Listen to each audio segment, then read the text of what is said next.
Europe లో heat wave ఎంత భయంకరంగా మారిపోయింది అంటే రోడ్ మీద నీళ్లు పోస్తే పెనం మీద పోసినట్టు కనిపిస్తుంది.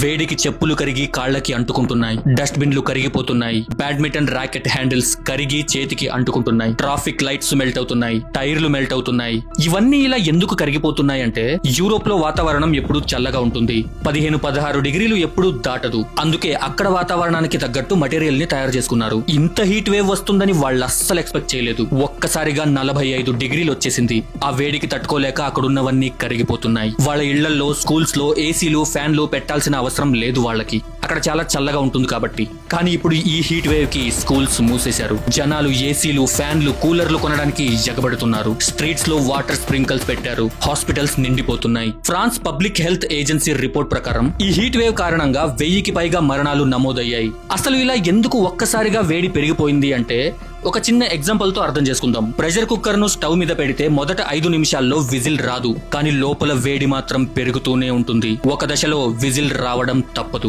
ఈ రోజు యూరోప్ లో కనిపిస్తున్న హీట్ వేవ్ కూడా అలాంటిదే. ఇది ఒక్క రోజులో వచ్చిన సమస్య కాదు, సంవత్సరాలుగా పెరుగుతున్న వేడి ఈ రోజు విజిల్ కొట్టింది. సో ఇలా ఒక్కసారిగా హీట్ పెరగడానికి మెయిన్ రీజన్ క్లైమేట్ చేంజ్. దానికి తోడు ఒక భారీ హై ప్రెషర్ సిస్టమ్ యూరోప్ పై ఒక మూతలా కూర్చుంది. దీంతో వేడి బయటకి వెళ్లట్లేదు. టెక్నాలజీ బాగా పెరిగింది, కానీ ఏం లాభం? ఒక్క హీట్ వేవ్ కే విలవిల్లాడిపోతున్నారు జనాలు. మరి అదే హీట్ వేవ్ మన ఇండియాకి వస్తే ఆ 45 డిగ్రీలు మనకు పెద్ద లెక్క కాదు. మనోళ్ళైతే బండేసుకుని వెళ్ళి మరి టీ తాగొస్తారు. కానీ అదే 60 డిగ్రీలు, 70 డిగ్రీలు వస్తే మనకేంటి, మన ఇంట్లో ఏసీలు, కూలర్లు ఉన్నాయి, మనకేం ప్రాబ్లం లేదు అనుకుంటున్నారా? కరెంటు పోతే అవేవి పని చెయ్యవు, నీళ్లు లేకపోతే డబ్బు దాహం తీర్చదు. సో ప్రకృతి మన మాట వినదు, మనమే ప్రకృతి మాట వినాలి. మనం ప్రకృతి నియమాలను పట్టించుకోకపోతే దాని ఫలితాలను అంత గట్టిగా చూపిస్తుంది. యూరోప్ లోని ఈ హీట్ వేవ్ జస్ట్ ఒక వార్త కాదు, భవిష్యత్తు ఎలా ఉండబోతుందో ప్రపంచానికి వచ్చిన ఒక రెడ్ అలర్ట్.